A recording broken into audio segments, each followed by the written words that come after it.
Get the buoy in. Trying to guide him. Dispatch. We have a code blue at the Orca tank. Requesting immediate medical backup. Starting compressions. 911. What's your emergency? It's the trainer. She's not resurfacing. He's got her. He's not letting go. Is she visible? Is she breathing? No. There's blood in the water. Please hurry. What unfolded next wasn't just a tragic accident.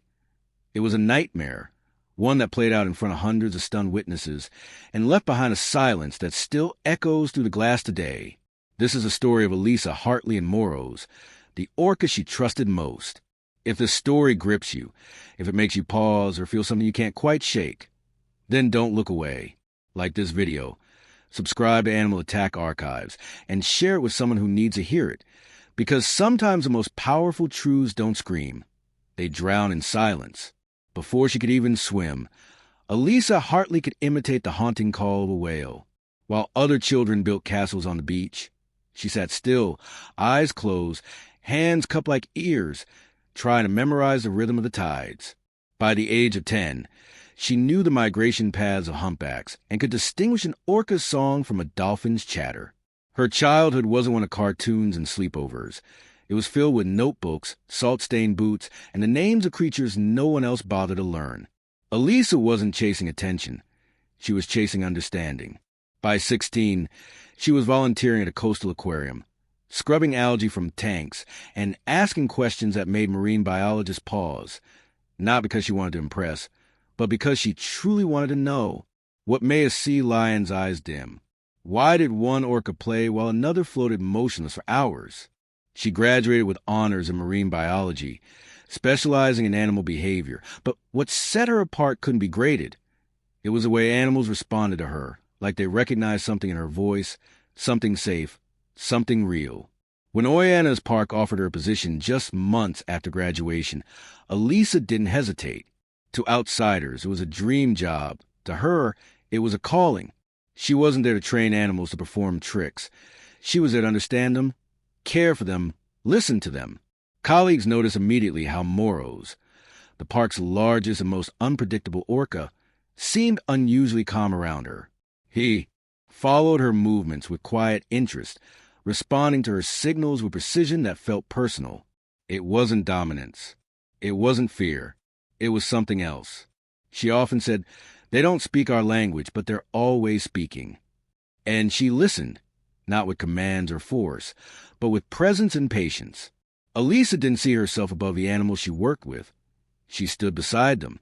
She believed in coexistence, and that belief, pure and unwavering, would eventually bring her closer to Moros than anyone had ever dared too close.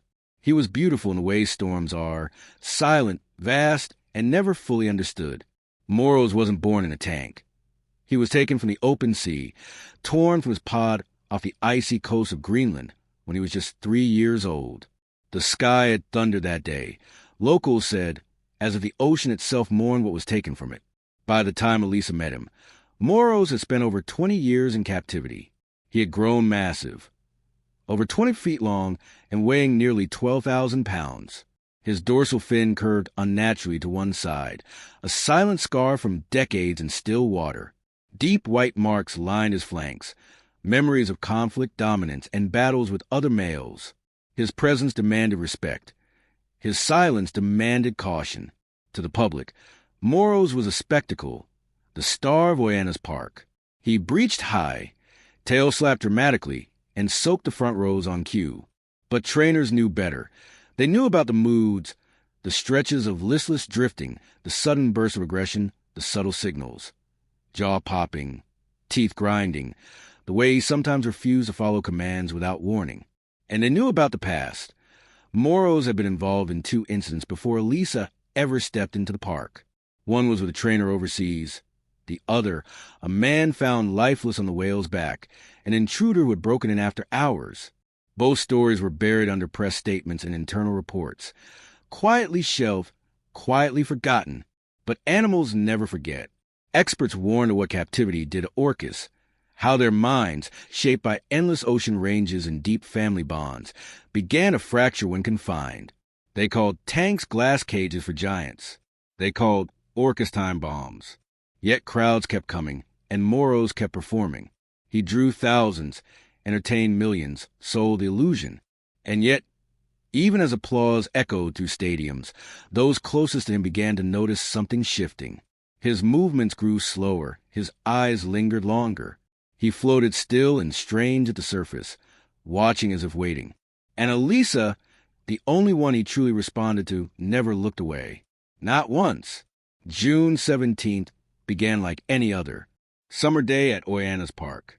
The sun pressed down through a cloudless sky as families shuffled into the stadium with popcorn, cameras, and high expectations. Children leaned against glass barriers, wide-eyed. Tourists whispered in awe, and backstage, Elisa Hartley prepared for another performance of Echo of the Deep. She moved with calm purpose, checking in with handlers, running through safety cues, and glancing at Moros, who drifted near the platform. He was unusually quiet that morning, silent even for him. He hadn't eaten much the night before, having floated for hours at the surface, unmoving. Elisa noted it, but not with alarm. Moros had his moods, and she had learned to adapt. Trust, after all, was the currency of their connection. At 2 p.m., Elisa stepped onto the poolside platform. Her wetsuit clung tightly to her frame, headset secure, hair tied back. Moro's surface was slow roll, spraying mist into the air as the crowd erupted in cheers. The show began. At first, it unfolded as expected, routine, rehearsed, familiar. Moros responded to hand signals, swam smooth arcs, and soaked the front row with a powerful tail slap. Elisa's movements were fluid, instinctual. She smiled, signaling the next sequence. But something was off. Moros hesitated. He missed a cue. His slide onto the platform was delayed. His tail struck the water harder than usual, so hard it echoed through the tank. Trainers watching from the sidelines exchanged glances. Elisa saw it too, her brow furrowed, but her body remained steady. She didn't break rhythm. Instead, she adjusted, calming him with gentle gestures, using the techniques she had spent years perfecting. Then came the close contact maneuver, a familiar part of the routine. Elisa stood at the edge of the submerged platform, just inches above the water, face to face with Moros. She extended her right arm, signaling him to swim alongside her in tandem. For a moment, the world held its breath. A witness. Chapter 2 to 3, Moros and the Fatal Performance. Sitting in Section B, a witness would later recall, he dipped under, then came up, just not where he should have. It was wrong. It felt wrong. Without warning, Moros lunged, his jaws clamping around Elisa's arm and dragging her into the water in one violent motion. Screams rang out, children cried, and for a few terrible seconds, some still believed it was part of the act. It wasn't. The water churned as Moros thrashed, diving deep with Elisa in his grip. Emergency signals blared and trainers rushed to deploy deterrent tones. Underwater frequencies meant to interrupt the whale's focus, but they failed. Fish were thrown, nets cast, nothing worked. Elisa remained underwater, pulled, shaken, submerged. Time slowed. Above, people shouted. Below, she struggled against 5 tons of force. Her headset dislodged, her shoe floated free, and Moros, once her partner, now circled with unrelenting purpose. This wasn't mistake nor confusion. It was a break between trust and instinct, between routine and reality. At 2:41 p.m., her body surfaced, but the show had already ended in silence. More than applause swallowed the stadium. The water had never felt so loud. From the edge of the tank, trainers screamed commands, their voices cracking against the chaos. Emergency tones echoed through the underwater speaker system. Desperate pulses meant to jar Moros into submission. But he didn't flinch or flee. He dove deeper, pulling Elisa with him into the cold silence below. Bubbles rose, blood followed. What happened beneath the surface was hidden from the crowd, but not from the team that knew what it meant. Moros was not confused, not playing. He was holding her, turning, diving, refusing to let go. Every attempt to intervene, nets, food, redirected signals, was met with indifference. Nothing could reach him. Above the glass, spectators stood frozen, some clutching their children, others holding phones in trembling hands. Elisa's shoe floated near the surface. Her headset cracked against the platform, but she was nowhere to be seen. Seconds passed, then minutes. Trainers scrambled to close the pool's emergency gates, trying to isolate Moros in a smaller section of the tank, but he moved with calculated strength, slipping through every barrier they threw into the water. It was a game only he understood, and one no one else could win. One trainer tried to lure him with fish from the adjacent medical pool. Another screamed his name through a megaphone, voice shaking, voice breaking. Moros didn't respond. He surfaced only briefly, enough for the crowd to glimpse something horrific clutched in his mouth, then vanished again into the deep. When Elisa's body was finally released, it was already too late. At 2:41 p.m., she was pulled from the water, motionless. Medics attempted CPR beside the tank as her team surrounded her in silence.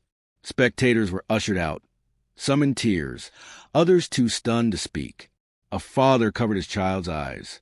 A young boy asked, "Was that part of the show?" But there was no show left. In just 7 minutes, a life built on trust, discipline, and compassion had been torn apart by the very creature she had once called a partner. The bond they had shared, so carefully built, had shattered in an instant, and in the quiet that followed, only one thing was certain. The water would never look the same again. Orca's park went into lockdown within the hour. Guests were quickly escorted out, their souvenir bags dangling limply at their sides. The stadium was roped off with caution tape. Showtimes disappeared from digital signs, and music was cut. The usual sounds of laughter and splashing were replaced by a heavy, disbelieving quiet. A brief statement was issued before sunset. "We are heartbroken to confirm the loss of one of our most experienced trainers, Elisa Hartley. Our thoughts are with her family, her colleagues, and all who loved her." No questions were taken. No cameras were allowed past the gate. Inside, an investigation was already underway. The Federal Safety Bureau arrived by nightfall, joined by marine behavior experts and regulatory officials. Footage from every angle of the tank was pulled. Logs from prior incidents involving Moros were examined. Files some staff didn't know existed were opened, and reports previously shelved were dusted off and read aloud in quiet rooms. Brows furrowed. The autopsy was completed within 48 hours. Elisa had suffered multiple blunt force injuries, broken ribs, a fractured sternum, a dislocated shoulder, and massive trauma to the chest and neck. Water filled her lungs. The final cause of death was listed as drowning following prolonged submersion. Chapter 4 to 5. Beneath the surface and aftermath, but the medical examiner noted that the internal damage alone might have been fatal. When the report leaked, headlines were immediate and unforgiving. Whale turns deadly, tragedy at Orca's. Star trainer killed in front of crowd. Footage of Elisa smiling, waving to children, and walking along the pool's edge played in endless loops. The public watched in disbelief as the story exploded on social media. Hashtags spread like wildfire. Hashtag Justice for Elisa. Hashtag Shash Free Moros. Hashtag Shut Down Orca's. But beneath the noise, one question lingered. Could this have been prevented? Some said yes, pointing to warning signs, ignore behavior reports, and the uncomfortable history behind Moros' previous incidents. Others defended the park, calling it a tragic anomaly. For those who had seen it unfold and tried to pull her back from the water, there was no debate, only silence and the weight of what had been lost. The tank was cleaned, the stage reset, but nothing felt the same. Moros no longer performed. He was moved to an off-limits, holding pool away from crowds and cameras. Trainers approached with caution, if at all. He floated for hours at the surface, still and unreadable, like a ghost drifting just beneath the waterline. Some said he was grieving. Others said he was simply waiting. Orca's park released no further updates, but internally, everything shifted. Training protocols were rewritten from the ground up, close contact routines were suspended indefinitely, and outside consultants, marine behaviorists, safety engineers, even former critics of the park, were brought in. Staff were retrained, barriers installed, but many quietly wondered why those changes had come only after a life was lost. Elisa's name became both a memory and a mirror, reflecting everything that had gone unnoticed, unspoken, or ignored. Experts had warned for years. Orcas in captivity aren't just displaced, they're altered. in the wild. They travel up to 100 miles a day, dive deep, communicate in complex dialects, and form lifelong family bonds. In tanks, they circle endlessly, isolated, their instincts dulled by walls and rehearsed cues. Some develop tics, others lash out, and a few simply shut down. Moros had shown signs: refusals, agitation, disengagement. But those moments were labeled as mood swings, not red flags. Elisa knew. She saw it all. But she believed in him, in their bond, in the work. She trusted that understanding could be stronger than fear, that love could bridge the space between species. But what happens when trust is tested in a space where freedom never existed? Visitors stopped asking when the next Orca show would be. Some just stared through the glass, waiting for something, anything, to surface. Trainers now stood behind the glass, never in the water, and Moros swam alone, deeper into the silence he had created. The truth was no longer hidden. It was reflected in every ripple of the tank. And behind the performance, behind the applause, the world finally began to see what had always been there. A creature not performing but surviving, and a bond too fragile to bear the weight of confinement. In the weeks that followed, grief turned into motion. Elisa's family, still reeling from the loss, chose not to retreat into silence. Instead, they founded the Elisa Hartley Marine Trust, a foundation committed to marine conservation, animal welfare, and trainer safety. It wasn't created out of anger. It was born from love, from belief that Elisa's passion shouldn't end with tragedy, but begin with change. Scholarships were established in her name, awarded to students pursuing careers in marine biology and ethical wildlife care. Her former colleagues at Oyanni's Park held a private candlelight vigil beside the main pool. Wetsuits zipped, heads bowed, hands trembling as they placed white flowers into the water.